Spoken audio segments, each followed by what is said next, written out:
দীর্ঘদিন বন্ধ থাকার পর বাংলাদেশি কর্মীদের জন্য মালয়েশিয়ার শ্রমবাজার পুনরায় চালু হতে যাচ্ছে।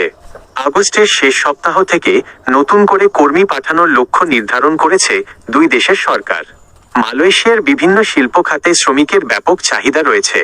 নিচে সবচেয়ে বেশি কর্মী নিয়োগের সম্ভাব্য প্রধান খাতগুলো তুলে ধরা হলো, যে সকল খাতে সবচেয়ে বেশি কর্মী নেওয়া হবে। 1. উৎপাদন খাত, ম্যানুফ্যাকচারিং সেক্টর। মালয়েশিয়ার অর্থনীতিতে টেক্সটাইল, ইলেকট্রনিক্স, প্রক্রিয়াজাত খাদ্য এবং প্লাস্টিক প্রস্তুতকারী কারখানাগুলোর ভূমিকা অনেক বেশি। এসব কারখানায় প্রতি বছর সবচেয়ে বেশি সাধারণ ও আধা দক্ষ অ্যাসেম্বলি লাইন ওয়ার্কারের প্রয়োজন হয়। 2.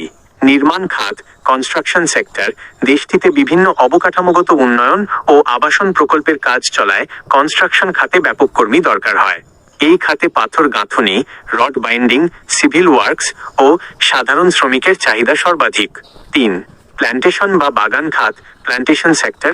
মালয়েশিয়ার বিখ্যাত পাম অয়েল ও রাবার বাগানগুলোতে কাঁচা ফল আহরণ ও পরিচর্যার জন্য প্রচুর সাধারণ শ্রমিকের প্রয়োজন হয়। এটি বাংলাদেশি কর্মীদের অন্যতম প্রধান কাজের ক্ষেত্র। 4. সেবা খাত, সার্ভিস সেক্টর। হোটেল, রেস্তোরাঁ, শপিং মল, ক্লিনারের কাজ এবং লজিস্টিক বা ওয়্যারহাউস লোডিং আনলোডিংয়ের ক্ষেত্রেও কর্মী নিয়োগ করা হয়ে থাকে। 5. কৃষি খাত, অ্যাগ্রিকালচার। বিভিন্ন শাকসবজি, ফলমূল চাষ ও কৃষি খামারগুলোতে প্রতি বছর নতুন শ্রমিকের চাহিদা সৃষ্টি হয়। নতুন নিয়োগ প্রক্রিয়ার গুরুত্বপূর্ণ তথ্য: স্বচ্ছতা ও খরচ কমানো।